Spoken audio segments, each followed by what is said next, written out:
జాతిని జాగృతి చేస్తున్న మహానేత మన చింతమనేని జనసేనతో పలకాలి. ఎన్టీఆర్ ఆ రోజు నివేదించారు, అదే స్ఫూర్తితో మన ప్రభాకర్ గారు పనిచేస్తున్నారు. గ్రామ గ్రామాన్ని తిరుగుతూ ఎంతో మంది ఆర్తులకు అనాథులకు ఆశ్రమిస్తున్నారు. నమస్కారం తల్లి, జనస్వాగతం. అదే బదులే దేవుళ్ళను యోగిస్తున్న ప్రభాకర్ ఆయన నేతృత్వంలో 88 పంచాయతీలు కూడా వ్యక్తులు కూడా గుర్తుపట్టాలి. శిక్ష అమరావతి వినిపించాలి. అది మన సమస్య. కానీ వ్యక్తిగత సమస్యలు కాకుండా సామూహికంగా వాళ్ళ సాగునీరు ఈ రకరకాల సమస్యలు ఉంటే అది మన గౌరవ శాసనసభ్యుల దృష్టి తీసుకొచ్చినట్టే సాధ్యమైనందుకు 100% దాన్ని సఫలీకృతం చేయడానికి ప్రయత్నిస్తారు. ఎవరైనా ఉంటే వన్ బై ఉండండి, సామూహికంగా కాదు.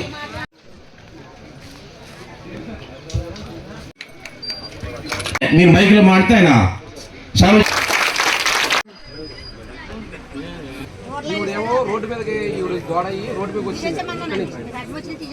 ఏమొచ్చిందో తీసేసి సెక్రటరీ ఎవరో ప్యాకప్ చేసి రాంబాబు గారిని, మన బ్యాంక్ ప్రెసిడెంట్ గారిని, మన పార్టీ ప్రెసిడెంట్ని మాట్లాడి ముగ్గురిని ఆ ఇష్యూ క్లోజ్ చేయవాడా.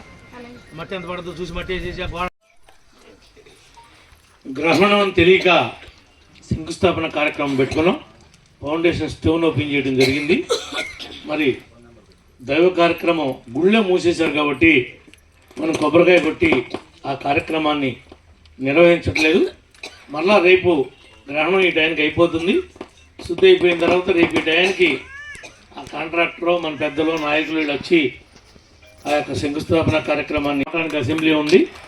మీరు అడిగినటువంటి ఇళ్ల బిల్లు విషయంలో కానీ మిగిలిన విషయంలో కానీ ప్రభుత్వం చాలా సుముఖంగా ఉంది.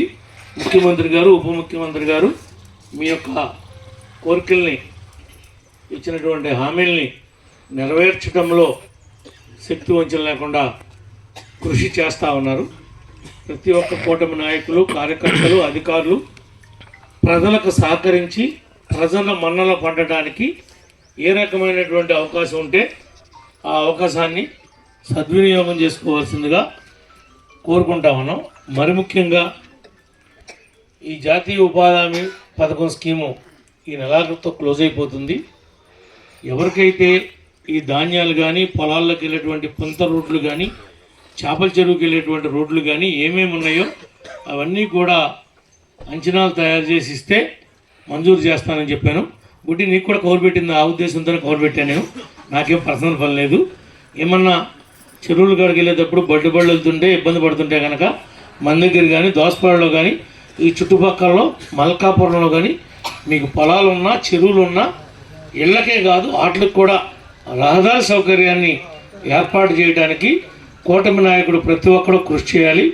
ఏ కాంట్రాక్టర్ వచ్చి పోయిడు, ఎవరి కాళ్ళు ఎన్ని ఎకరాలు ఉంటే ఎకరాన్ని బట్టి ఇంతని తపిరీకిలాగా వేసుకుని పని చేసుకుని వచ్చిన బిల్లుని మళ్ళీ లెక్క ప్రకారం, ఇచ్చినటువంటి పెట్టుబడి ప్రకారం మళ్ళీ వెనక్కి తీసుకునే విధంగా గ్రామంగా కూర్చుని మాట్లాడుకుని ఆ కార్యక్రమాలన్నీ కూడా విజయవంతం చేయవలసిందిగా కోరుకుంటూ మీరందరూ కూడా ఈ కార్యక్రమంలో భాగస్వాములందుకు ప్రత్యేకంగా అభినందనలు తెలియజేస్తున్నారు.